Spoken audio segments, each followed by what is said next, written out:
Hi guys! For today's gala, ito na po ang episode 14 ng Singapore Tour. At syempre, sa dami po ng inikot namin sa Marina Barrage, break time po muna tayo. At dito nga po pala kami kumain sa Satay by the Bay, guys. Ang in-order pala namin dyan, guys, ay stir-fried seafood. Bagong adventure to, kaya naman bagong food din ang kailangan namin na-explore, guys.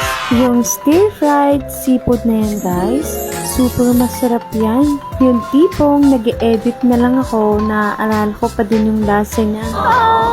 Sobrang craving! After namin kumain, guys, tinuloy na rin pala namin yung adventure gala namin dito sa Garden by the Bay. Grabe din po pala yung mga water lily nila dito, guys. Ang gaganda.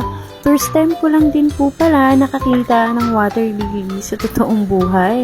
At sa Singapore pa, guys, na-unlock ko na ang water lily, guys. Yung tipong kahit saan ka tumingin, ang ganda ng paligid. Kulang na lang maghiwalay yung dalawang mata ko para makita ko lahat. At for next destination, guys, see you on next episode, guys. Follow for more.